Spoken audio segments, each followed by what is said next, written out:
Hello friends, आज हम जो पढ़ने जा रहे हैं इस वीडियो में वो एरिया पढ़ने जा रहे हैं। Area under the NPC curve, area under the normal probability curve. जैसे कि हमें पता है ये जो नॉर्मल प्रोबेबिलिटी कर्व की जितनी भी कैरेक्टरिस्टिक्स होती हैं इसके पहले वाले वीडियो में वो हम सब डिस्कस कर चुके हैं। आज सिर्फ हम एरिया की बात करेंगे। उसमें हमने पहले ही बताया था कि इसके जो ये मेज़रमेंट होता है एक्स एक्सिस पे वो स्टैंडर्ड डेविएशन के टर्म में होता है।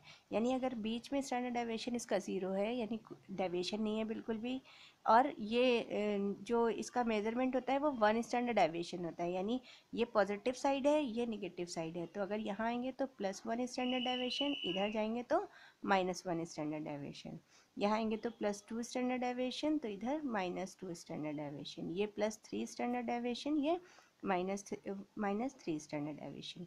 तो इस तरह से इसका मेज़रमेंट होता है। तो जो क्वेश्चन पूछा जाता है वो ये पूछा जाता है कि 1 स्टैंडर्ड डेविएशन और +1 और -1 स्टैंडर्ड डेविएशन के बीच में एरिया कितना होता है, या 0 से -1 के स्टैंडर्ड डेविएशन के बीच में एरिया कितना होता है। तो इसके लिए हमें पता होना चाहिए कि पूरा जो ये जो कर्व है इसके नीचे जो एरिया होगा पूरे कर्व के नीचे 100% होगा। ठीक है, तो अगर इसके मिड में हम एक लाइन ड्रॉ करें, क्योंकि ये एक सिमेट्रिकल कर्व है, सिमेट्री है इसके बीच में, तो यहाँ पर क्या होगा, mean equals to median equals to mode होगा। ठीक है, तो यहाँ पर स्टैंडर्ड डेविएशन 0 है। और अगर हम इस इतने एरिया की बात करें, -1 स्टैंडर्ड डेविएशन यानी 0 से -1 स्टैंडर्ड डेविएशन के बीच में एरिया कितना है, सिर्फ इतने एरिया की बात करें तो ये अप्रॉक्सीमेटली 34% है। और क्योंकि ये सिमेट्रिकल है यानी इधर जितना एरिया होगा इधर भी उतना ही होगा, और एरिया जो होता है वो इससे निगेटिव साइन से कोई मतलब नहीं होगा। एरिया या तो होगा ज़ीरो, या तो होगा या तो नहीं होगा, नहीं होगा तो ज़ीरो, होगा तो प्लस में होगा। तो एरिया की वैल्यू कभी भी निगेटिव नहीं होती। तो ये 34%। और अगर क्योंकि ये बिल्कुल सिमेट्रिकल है तो इसका एरिया यहाँ अगर हम देखें यहाँ कितना होगा, तो ये भी अप्रॉक्सीमेटली 34% होगा। तो अगर क्वेश्चन पूछा जाता है -1 और +1 के बीच में कितना है एरिया, यानी इतना पूरा एरिया हमें बताना है, तो हम इसे और इसे ऐड कर लेंगे तो ये आएगा 68%। ये अप्रॉक्सीमेटली है। अगर एग्जैक्ट की बात, कभी कभी क्वेश्चन पेपर में बहुत एग्जैक्ट पूछते हैं क्योंकि एग्जैक्ट कितना है, तो अगर एग्जैक्ट हमें बताना है तो ये होगा 68 पॉइंट, अगर हम इसको देखें तो ये होगा 68.268%। ये एरिया कितना है, प्लस और -1 स्टैंडर्ड डेविएशन के बीच में एरिया। फिर हम देखें कि अगर हम ये पूछे कि +1 स्टैंडर्ड डेविएशन और +2 स्टैंडर्ड डेविएशन, दैट मीन्स कि इतना एरिया कितना है, सिर्फ इतना, तो ये जो एरिया होता है ये 13.5% होता है। यहाँ से यहाँ तक 13.5, तो इधर भी ये एरिया कितना होगा, 13.5। अगर हमें इतना एरिया बताना है तो ये 13.5, और इन केस हमें इतना एरिया बताना है यहाँ से लेकर यहाँ तक, तो हम क्या करेंगे, इस 34 में ये 13.5 ऐड कर लेंगे तो ये हो जाएगा 747.5। यानी 0 से +2 स्टैंडर्ड डेविएशन के बीच में 47.5% एरिया, +1 से +2 स्टैंडर्ड डेविएशन के बीच में 13.5% एरिया, और अगर +2 और -2 यानी यहाँ से लेकर यहाँ तक हमें बताना हो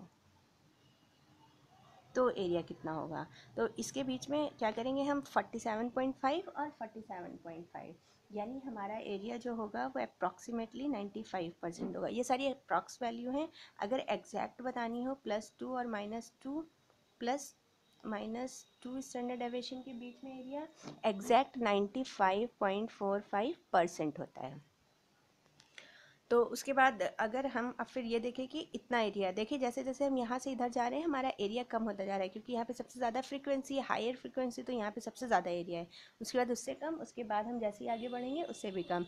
ये एरिया अप्रॉक्सीमेटली 2.0% होता है। तो अगर हमें यहाँ से यहाँ तक निकालना है 34%, यहाँ से यहाँ तक निकालना है उसमें 13.5 और कर देंगे, यहाँ से यहाँ तक निकालना होगा तो उसमें 2.0% और ऐड कर देंगे, क्योंकि इधर है तो ये भी 2.0%। तो अगर हमें बताना है +-3 स्टैंडर्ड डेविएशन के बीच में एरिया कितना है, ये इतना एरिया ये सब शो कर रहे हैं, तो अप्रॉक्सीमेटली ये है 99%। तो +-3 स्टैंडर्ड डेविएशन के बीच में एरिया अप्रॉक्सीमेटली 99%, और अगर हम एग्जैक्ट बात करें कितना है तो ये 99.73%। ठीक है, ये पूरा हमारा एरिया एनपीसी के अंडर कर्व, एनपीसी कर्व के अंडर आने वाले एरिया का परसेंटेज में है कि कितना होता है। अब कभी कभी एग्जैक्ट परसेंटेज भी पूछी जाती है कि बताइए कि 95, क्योंकि 95 एग्जैक्ट नहीं है, अप्रॉक्सीमेटली 95% एग्जैक्ट एरिया कितने के कितने कितने स्टैंडर्ड डेविएशन के बीच में आएगा। तो अगर 95% पूछा गया तो 1.96 स्टैंडर्ड डेविएशन प्लस माइनस के बीच में जो एरिया होगा वो एग्जैक्ट 95% होगा। ऐसे ही 98% के लिए भी पूछा जाता है कि एरिया कितना, एरिया 98% कवर करेगा कितने स्टैंडर्ड डेविएशन के बीच में। तो देखें ये थोड़ा सा तो अंदाज़ा ही हो जाता है, 98 का मतलब 95 और 99 के बीच में होगा, यानी 2 से ज़्यादा और 3 से कम होगा। लेकिन कितना होगा, ये है प्लस माइनस 2.5 स्टैंडर्ड डेविएशन के बीच में होगा। और एक चीज़ और कि एग्जैक्ट 99% किसके अंदर होगा, तो आप देखें यहाँ 99 पर जो है 99.75 ज़्यादा हो रहा है और 2 पे कम है, यानी इसके बीच में कहीं होगा, मगर ज़्यादा 3 के साइड खिसका हुआ ही होगा। तो ये होगा एग्जैक्ट एरिया हमारा प्लस माइनस 2.5758 स्टैंडर्ड डेविएशन। ये एग्जैक्ट एरियाज हैं। आई होप कि ये वीडियो आपके लिए बहुत फ्रूटफुल होगी और आपको समझ में भी आई होगी। इसके बहुत सारे क्वेश्चन नेट के एग्ज़ाम में या अदर कॉम्पिटेटिव एग्ज़ाम में या जिसमें भी एनपीसी कर्व से रिलेटेड सिलेबस में दिया होता है उसमें ये बहुत इंपॉर्टेंट रोल प्ले करते हैं। और ये एरियाज़ अगर आपको जेड टेस्ट निकालना है उसमें भी बहुत यूज़फुल होंगे। तो आई होप कि आपको वीडियो अच्छी लगी होगी। अगर अच्छी लगी तो प्लीज़ थम्स अप को टच करें, और अगर कोई भी कमेंट या कॉम्प्लीमेंट है तो प्लीज़ वीडियो के नीचे हमें सजेशंस भी हो तो कोई दे सकते हैं आप, कमेंट कर दें नीचे। और अगर आपने चैनल सब्सक्राइब नहीं